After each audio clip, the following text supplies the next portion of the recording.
एक समय की बात है, 5 मेंढक एक साथ किसी जंगल से जा रहे थे। चलते चलते उन मेंढकों में से 3 मेंढक एक बड़े से गड्ढे में गिर जाते हैं। 5 में से 3 मेंढक गड्ढे में गिर गए तो ऊपर 2 बचे। अब गड्ढे में गिरने के बाद वो तीनों मेंढक ऊपर चढ़ने की बहुत कोशिश करते हैं, लेकिन वो गड्ढा बहुत बड़ा था। उस गड्ढे से बाहर निकलना इतना आसान नहीं था।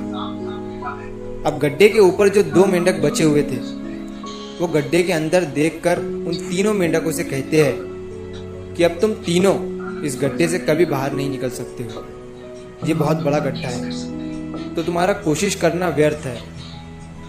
ये सुनने के बाद उन तीनों मेंढकों में से एक मेंढक को लगता है कि ये सही बोल रहे हैं, ये गड्ढा बहुत बड़ा है और अब हम इसमें से कभी नहीं निकल सकते हैं।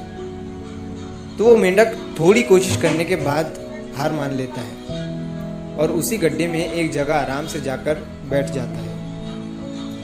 अब बाकी जो 2 मेंढक थे वो अभी भी ऊपर चढ़ने की कोशिश कर रहे थे। अब उन दोनों को देखकर ऊपर वाले मेंढक फिर से उन्हें ये कहते हैं कि तुम जो कोशिश कर रहे हो वो बेकार है, तुम इस गड्ढे से कभी बाहर नहीं निकल सकते हो और अब तुम्हें अपनी सारी जिंदगी इसी गड्ढे में गुजारनी पड़ेगी।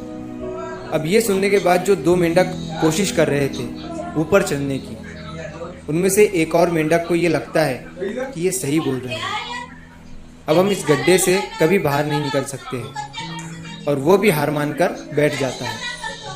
लेकिन अभी भी उनमें से एक मेंढक ऊपर चढ़ने की कोशिश कर ही रहा था। ऊपर वाले 2 मेंढक उसे भी कहते हैं कि क्या तुम्हें सुनाई नहीं दे रहा है, उन दोनों ने हार मान लिया है और तुम अभी भी ये सोच रहे हो कि तुम इस बड़े से गड्ढे से बाहर निकल सकते हो। वो ऊपर वाले दोनों मेंढक उसे बोलते रहे, लेकिन उनकी बातों का उस मेंढक पर कोई असर नहीं हुआ और वो मेंढक कोशिश करता रहा और कोशिश करते करते वो उस गड्ढे से बाहर निकल गया। अब उसे वो सारे मेंढक देख रहे थे कि ये बाहर कैसे निकल गया। मैं आपको बताता हूँ कि वो मेंढक बाहर कैसे निकला। वो मेंढक इस बड़े गड्ढे से इसीलिए बाहर निकला क्योंकि वो मेंढक बहरा था, उसे कुछ सुनाई नहीं देता था। तो इस कहानी से हमें ये सीख मिलती है कि जब हम जिंदगी में कुछ अच्छा करते हैं तो बहुत लोग आते हैं हमें रोकने के लिए, तरह तरह की बातें करते हैं, लेकिन अगर आपको अपने काम में कामयाबी हासिल करनी है तो बहरे बन जाओ। उनकी बातों का अपने ऊपर कोई असर ही मत होने दो, क्योंकि सबसे बड़ा रोग क्या कहेंगे लोग। लोग तब भी कहते हैं जब आप कुछ नहीं करते हो और तब भी कहते हैं जब आप कुछ करते हो। तो चाहे आप कुछ करो या ना करो, लोगों का काम है कहना और वो तो कहेंगे ही।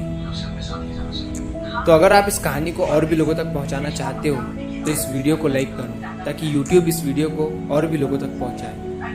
और अगर कहानी अच्छी लगी हो तो हमारे चैनल को सब्सक्राइब जरूर करिए। मिलता हूँ मैं अगली बार इसी तरह की कहानी के साथ।